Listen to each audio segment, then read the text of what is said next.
can be one of the most annoying things you'll ever see on your car. And once you've removed it, it's still not gone. It's time to talk about bird poo, etching and removal on the channel. Today I was working on the same blue BMW that I covered on the Colonite video. However, this time I was removing bird poo. The first step in this process is to make sure the paintwork is crispy clean. To do that, I used an Auto Finesse clay bar along with some Auto Finesse Finale to ensure the over surface or above surface bonded contaminants were removed. Although the paintwork felt very slick, very clean on this BMW, it's still a great shine to see how much contaminants were on the paintwork as shown left by the clay bar.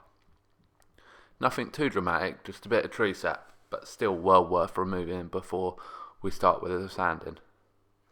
Before we start with the sanding, I always like to cover up any more delicate areas or cracks and crevices with some 3M blue masking tape.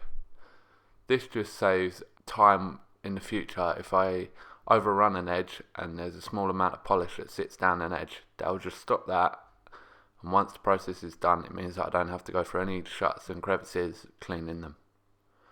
To start with, I'll be using a Trizac 3000 75mm sanding disc on a Meguiar's G110 V2 polisher. Started by dropping my old backing plate off and putting a small 75mm head on it. Using the 75mm head will mean that the sanding is reduced to a smaller area on the car, therefore damaging less paint than I need to.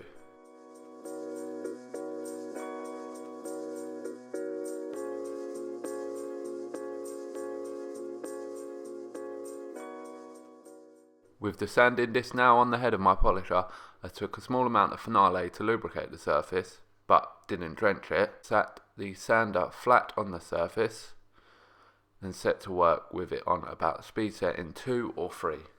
You don't need to go mad with this, you just let the weight of the machine and the sanding disc itself do the work.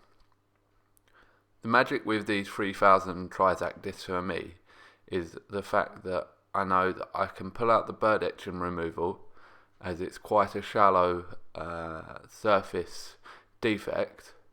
However, if there's some factory left orange peel in the paintwork, I know that the 3000 isn't strong enough to actually remove the factory left orange peel. So if I started off with maybe a 1200 sandpaper and then progressively worked back out, you'd probably notice the small area which would be perfect with orange peel removed as well as your bird etching. In this case, this wasn't what we wanted. We just wanted to remove the bird etching as if it was never there.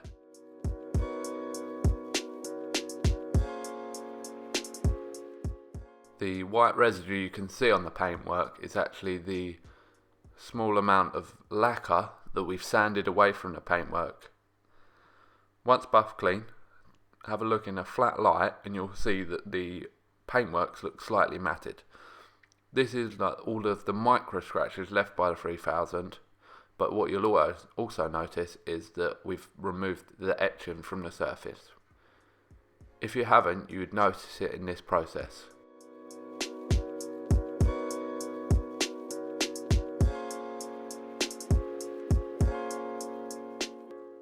So with my 5-inch backing plate back on my Meguiar's machine polisher, it was time to season a microfiber cutting disc with some D300 and set to work.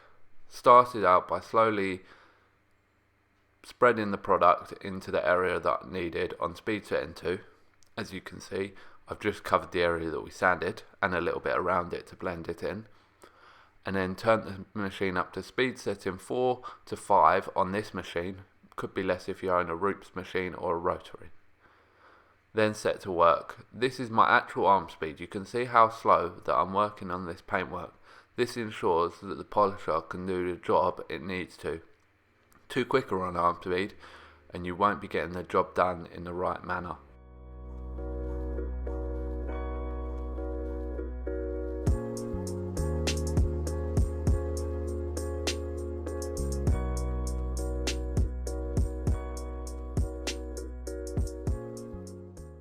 Once that compounding stage is done, it may take 1 or 2 hits.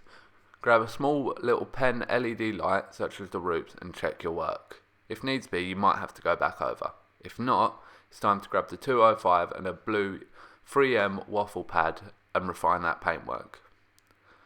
Again, the same process applies. Slowly spread it out and then work it in on, say, speed to end 3 to 4 this time.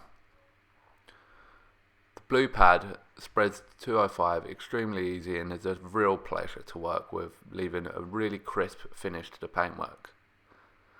The beauty of the two products that I'm using now is that the D300 doesn't actually leave too many marks, so it saves you a lot of work with the 205.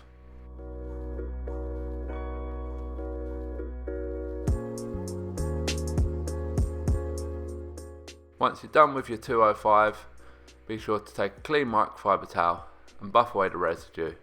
Once again, inspect with either your Rupes pen light or another source of light that you can move around and check that you're happy with the results. Here, I found it extremely hard to focus on where the bird etching was with the light and the camera. However, in real life I knew I was very satisfied with the results and there was no signs of it or swirl marks left on the paintwork. As this BMW had previously received a coat from me, I thought it was only right that I would coat the boot again for the owner.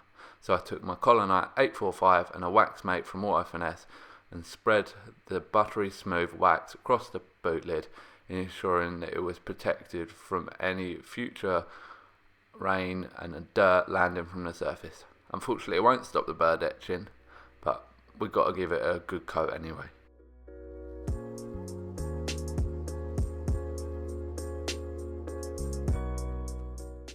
As always, thanks for watching. Really appreciate your comments that you're leaving and any thumbs up that you're giving these videos. Be sure to share, comment, like, subscribe and all of that good stuff for more detailing videos in the near future. And if you want to see any in particular, be sure to comment below. Cheers.